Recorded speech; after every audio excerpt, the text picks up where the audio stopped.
पिंडस प्रवरारूढ़ा चंडकोपास्त्रकेर्युता प्रसादम तनुते मह्यायम चंद्रघंटेति विश्रुता। नवरात्रि के तीसरे दिन माँ चंद्रघंटा की पूजा की जाती है। चंद्रघंटा का अर्थ है जिसके सिर पर अर्ध चंद्र घंटे के रूप में शोभित है। यह चंद्रमा शीतलता और शुभ्र प्रकाश का प्रतीक माना जाता है। इसी कारण माँ दुर्गा के तीसरे स्वरूप को चंद्रघंटा कहा जाता है। माता के गले में सफ़ेद फूलों की माला शोभा पाती है। उनका सीना सोने की तरह चमकता है और देवी दुर्गा का यह स्वरूप बाघ की सवारी करता है। चंद्रघंटा माँ की 10 भुजाएं हैं। इनका यह स्वरूप वीरता और साहस का प्रतीक है। हमें चाहिए कि हम मन, वचन, कर्म एवं शरीर से शुद्ध होकर विधि विधान के अनुसार माँ चंद्रघंटा की शरण लेकर उनकी उपासना आराधना में तत्पर रहें। इनकी उपासना से हम समस्त सांसारिक कष्टों से छूटकर सहज ही परमपद के अधिकारी बन सकते हैं। आज हम श्री दुर्गा सप्तशती के चौथे अध्याय की कथा का श्रवण करेंगे, जिसमें इंद्रादि देवताओं द्वारा देवी की स्तुति की गई है। महर्षि मेधा बोले, देवी ने जब पराक्रमी दुरात्मा महिषासुर को मार गिराया और असुरों की सेना को भी मार दिया, तब इंद्रादि समस्त देवता अपना सिर तथा शरीर को झुकाकर भगवती की स्तुति करने लगे। जिस देवी ने अपनी शक्ति से यह जगत व्याप्त किया है और जो संपूर्ण देवताओं तथा महर्षियों की पूजनीय है, उस अंबिका को हम भक्तिपूर्वक नमस्कार करते हैं। वह हम सबका कल्याण करे। जिस अतुल प्रभाव और बल का वर्णन भगवान विष्णु, शंकर और ब्रह्मा जी भी नहीं कर सके, वही चंडिका देवी इस संपूर्ण जगत का पालन करे और अशुभ भय का नाश करे। पुण्यात्माओं के घरों में तुम स्वयं लक्ष्मी रूप हो और पापियों के घरों में तुम अलक्ष्मी रूप हो। हे माता, सतकुल में उत्पन्न होने वालों के लिए तुम लज्जा रूप होकर उनके घरों में निवास करती हो। हम उस दुर्गा भगवती को नमस्कार करते हैं। हे देवी, इस विश्व का पालन करो।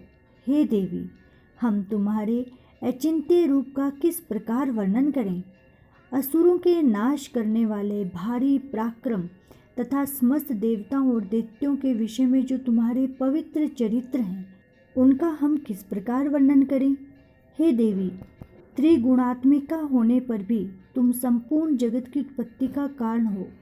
हे देवी, भगवान विष्णु, शंकर आदि किसी भी देवता ने तुम्हारा पार नहीं पाया। तुम सबकी आश्रय हो। यह संपूर्ण जगत तुम्हारा ही अंश रूप है, क्योंकि तुम सबकी आदिभूत प्रकृति हो। हे देवी, तुम्हारे जिस नाम के उच्चारण से संपूर्ण यज्ञों में सब देवता तृप्ति लाभ करते हैं, वह स्वाहा तुम ही हो।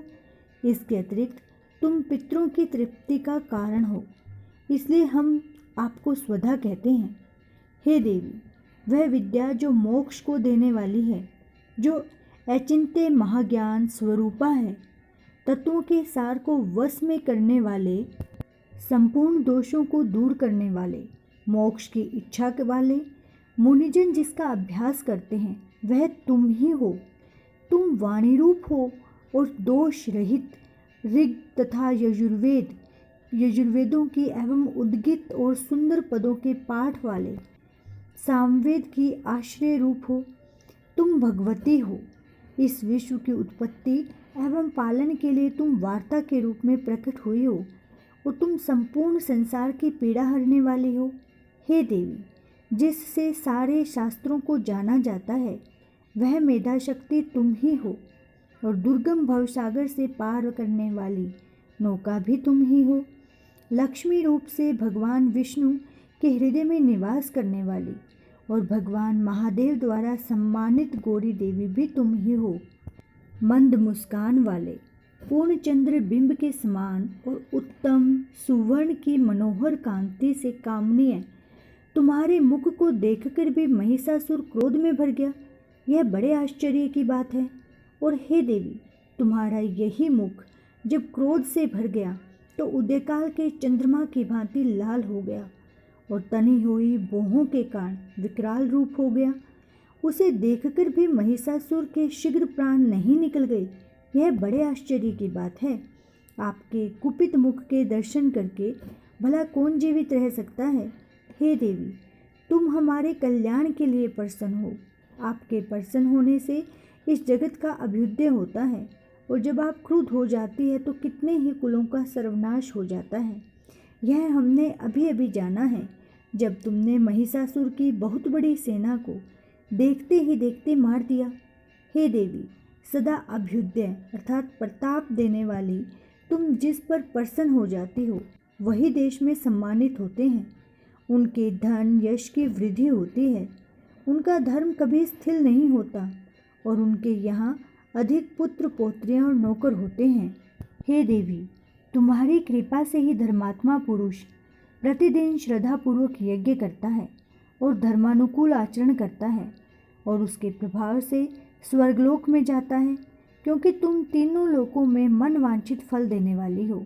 हे माँ दुर्गे, तुम स्मरण करने पर संपूर्ण जीवों के भय को नष्ट कर देती हो, और स्थिर चित्त वालों के द्वारा चिंतन करने पर उन्हें और अत्यंत मंगल देती हो। हे दारिद्र दुख नाशिनी देवी, तुम्हारे सिवा दूसरा कौन है। तुम्हारा चित्त सदा दूसरों के उपकार में लगा रहता है। हे देवी, तुम शत्रुओं को इसलिए मारती हो कि उनके मारने से दूसरों को सुख मिलता है। वे चाहे नरक में जाने के लिए चिरकाल तक पाप करते रहे हों, किंतु तुम्हारे साथ युद्ध करके सीधे स्वर्ग को जाएं, इसलिए तुम उनका वध करती हो। हे देवी, क्या तुम दृष्टिपात मात्र से असुरों को भस्म नहीं कर सकती? अवश्य ही कर सकती हो, किंतु तुम्हारा शत्रुओं को शस्त्रों के द्वारा मारना इसलिए है कि वे शस्त्रों के द्वारा मरकर स्वर्ग को जाएं। इस तरह से हे देवी, उन शत्रुओं के प्रति भी तुम्हारा विचार अति उत्तम है। हे देवी, तुम्हारे उग्र खड्ग की चमक से और त्रिशूल की नोक की कांति की किरणों से असुरों की आंखें फूट नहीं गई। उसका कारण यह था कि वे किरणों से शोभायमान तुम्हारे चंद्रमा के समान आनंद प्रदान करने वाले सुंदर मुख को देख रहे थे।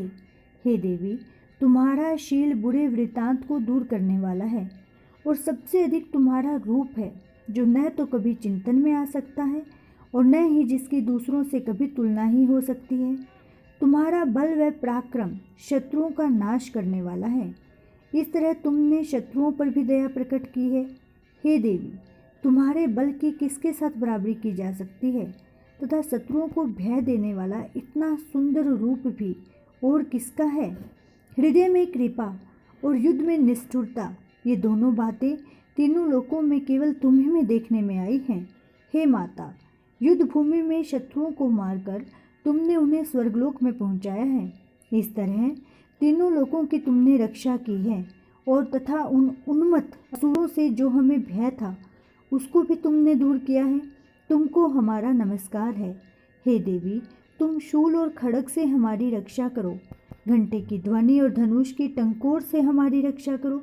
हे चंडिके, आप अपने शूल को घुमाकर पूर्व पश्चिम उत्तर तथा दक्षिण दिशा में हमारी रक्षा करें। तीनों लोकों में जो तुम्हारे सौम्य और सौम्यतर रूप हैं तथा जो घोर रूप हैं, उनसे हमारी रक्षा करो। इस पृथ्वी की रक्षा करो। हे अंबिके, आपके कर पल्लवों में जो खड्ग शूल और गदा आदि शस्त्र शोभा पा रहे हैं, उनसे हमारी रक्षा करो। महर्षि बोले कि इस प्रकार जब सब देवताओं ने जगत माता भगवती की स्तुति की तथा नंदनवन के पुष्पों तथा गंध अनुरूपणों के द्वारा उनका पूजन किया, और फिर सबने मिलकर जब सुगंधित व दिव्य धूपों द्वारा उनको सुगंधि निवेदन की, तब देवी ने प्रसन्न होकर कहा, हे देवताओं, तुम सब मुझसे मन वांछित वर मांगो। देवता बोले, हे भगवती, तुमने हमारा सब कुछ कार्य सिद्ध कर दिया है। अब हमारे लिए कुछ भी मांगना बाकी नहीं रहा, क्योंकि तुमने हमारे शत्रु महिषासुर को मार डाला है।